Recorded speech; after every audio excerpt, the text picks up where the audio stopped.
Hey, boys and girls, it's Mr. Matt. Today we're going to be working on a new module, Module 13, Lesson 1, which is decimals. We're going to be understanding thousandths today. Our I can statement for today says, I can describe the relationship between two decimal place value positions to the thousandths place. So just as a quick little review, we need to remember that we have the ones place here.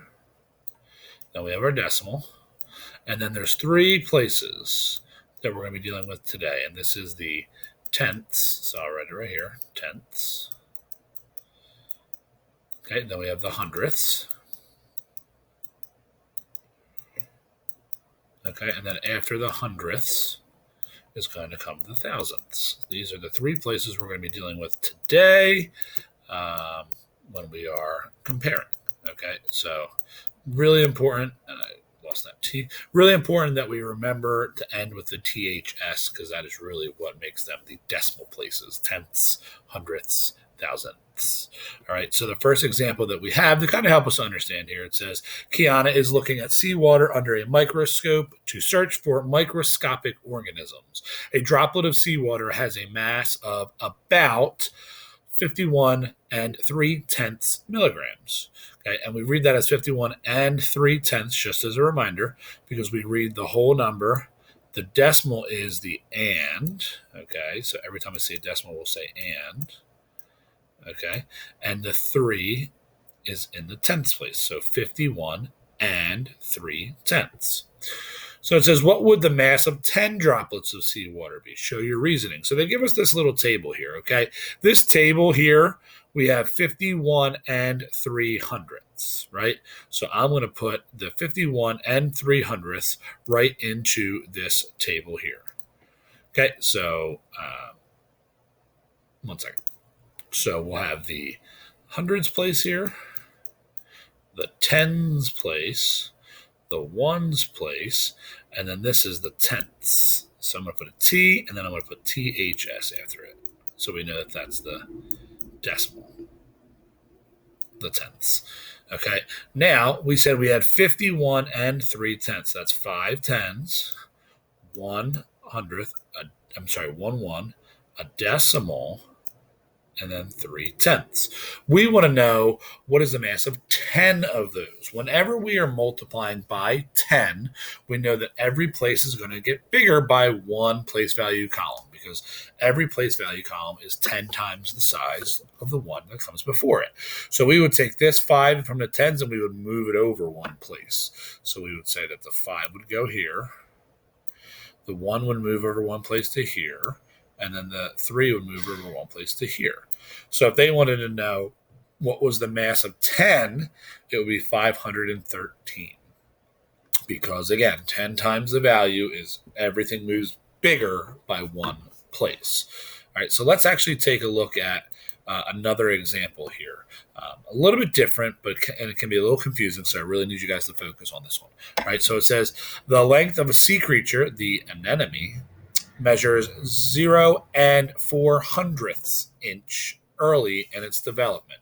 It is about 10 times as thick as a sheet of paper and 1/10 of the width of a vitamin. So we know the anemone we said was 0 ones, 0 tenths, and 4/100ths here. I'll make my 4. Okay.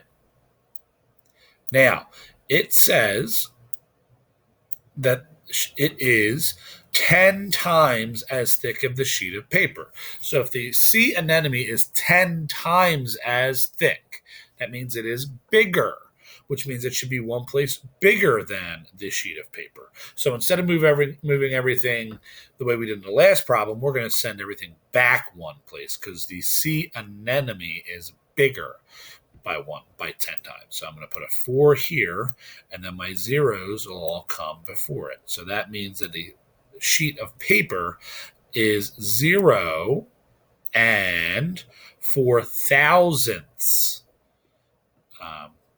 inches thick. All right. Now it says that the sea anemone is 1/10 the width of the vitamin. That means that a vitamin is actually thicker than that. So now we're going to take this 4 and we're going to move it one place bigger. Okay, so now instead of the 4 in the hundredths, we're going to put the 4 in the tenths, and we're moving everything else forward as well. So that's where you have to really read these questions carefully, guys, because when they are telling you that the sea anemone is 10 times as thick, that means that it is bigger by one place, because 10 times means bigger by one place. Okay, and then when we look at 1/10 the width of the vitamin, that means it is smaller, because 1/10 is a fraction, which represents a smaller number. So since it is 1/10, the 10 always reminds us that it's one place. It is one place smaller. So when we look at the question on the bottom, it says, what patterns in the chart can you describe? Really, we're talking about the location of the 4. Okay, so when since we know that the sea anemone is 10 times the value of the paper, we move the 4 one place smaller, because the 4 is bigger in the anemone. But when we look at the sea anemone being 1/10 the width of the vitamin, we're moving the 4 one place to the left, because it's supposed to be bigger. So the sea anemone is 0 and 4 hundredths. This piece of paper is 0 and 4 thousandths inch thick, and the vitamin is 0 and 4 tenths inch thick. All right, so that would answer our parts B and our parts C here. Now, if we want to go a little bit further to get a little bit more explanation here, if we look at the check understanding, it says 10 pennies weigh about 0 and 9/10 ounce. About how much does 1 penny weigh?